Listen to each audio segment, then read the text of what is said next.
Yes, peace, peace, my purpose, people. What's going on with you?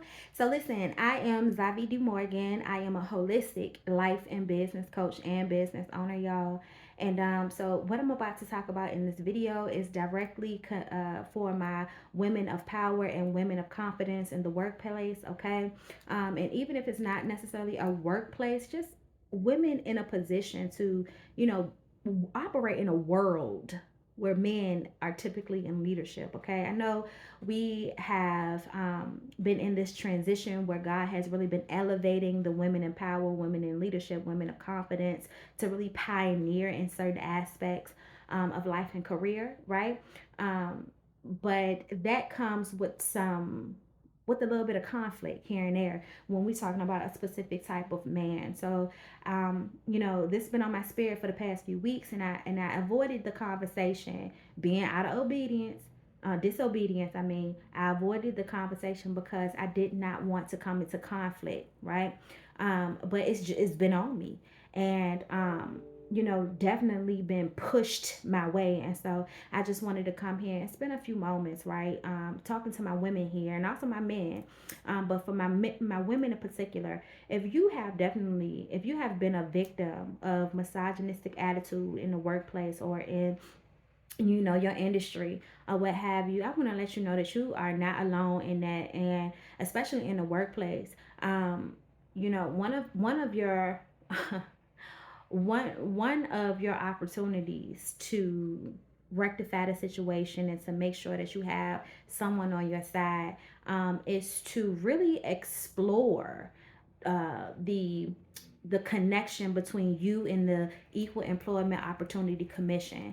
I'm telling you right now, the EEOC, that's what it's abbreviated is responsible for protecting you from one type of discrimination, and this is employment discrimination because of your race, because of your religion, your sex, pregnancy, gender identity, sexual orientation, or what have you. And the reason I'm bringing this up is because, in terms of men in business or men in the workplace, what I'm noticing is that it has been a lot of misogynistic attitude and energy that has been passive aggressively projected into women, right? I have been definitely been a victim of it. I know a few of my other, women in extended networks who have definitely been a victim of it.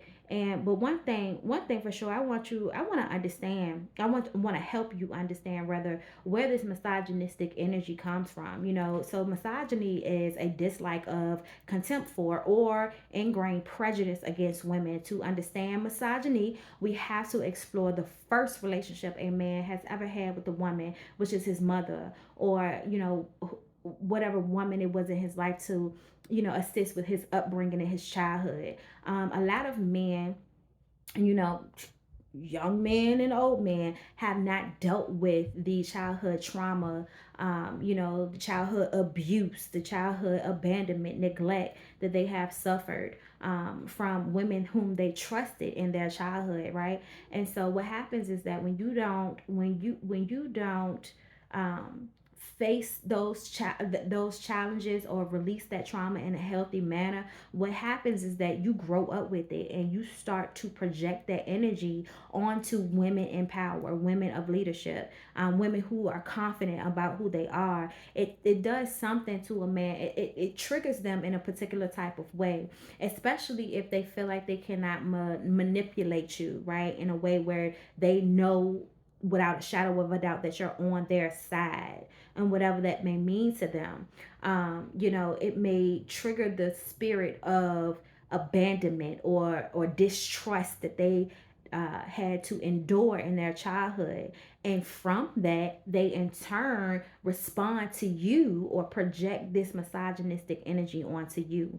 And no matter why, where, what happened, that is not right. And a lot of times, women, we are afraid to speak up on that because we don't want to look like the snitch, or we don't want to, just have that conflict to deal with. When you are a feminine woman and you bask in your femininity and in your power and in leadership and in confidence, confidence, you try to make sure that you steer away from conflict as much as possible, and especially with the man, because you do not want to be met with that masculine aggressiveness, especially in a situation where this shouldn't even be a thing in the first place, and you fear losing your job. I want to let you know that, I can definitely assist you with the conversation, and to the men as well. If you are real with yourself and you can acknowledge that you may not have healed some spaces, or healed in a healthy way in some spaces, from your childhood trauma or the neglect or abuse that you have faced from women in your childhood, and you can be real with yourself enough to say that, yeah, I do kind of project this energy in those type of situations, and you want to talk about it, I'm definitely here, to connect with. My information is in the status portion down below, or the description box, depending on where you're viewing this from. And if you are a woman who has been a victim of this misogyny, misogynistic characteristics within the workplace or within the industry, and you just want to have someone to talk to about it, or you need somebody to walk you through the process of connecting with the EECO, then make sure that you hit me up, because I am definitely here for you. I'm going to put the information down below, so you can connect with the EEOC. To just basically have a conversation or put something on the book so you can be protected, because in some situations, these situations have turned out to be traumatic. um, you know these situations have turned to be the worst, right, if they're not rectified. So you definitely need somebody on your side, somebody that you can communicate with, um, that would be able to have an unbiased opinion about the situation or what's going on. So I just wanted to come here and just, emphasize this, raise awareness on this, and let you know, ladies, you are not alone. I'm here for you. Men, if you want some assistance with getting through that, I definitely have the resources for you. Again, protect yourself out here in these streets, okay? Protect yourself out here in these streets. Um, I understand. All right. So I love you. If haven't nobody told you all day what Zavi just did, I love you, and make sure that you stay safe. Remain in your power. Remain in your confidence. Okay. Remain in a place of leadership, and don't allow anyone to ever knock you down from where God has placed you. From where God has placed you. Okay. All right. So peace, everybody.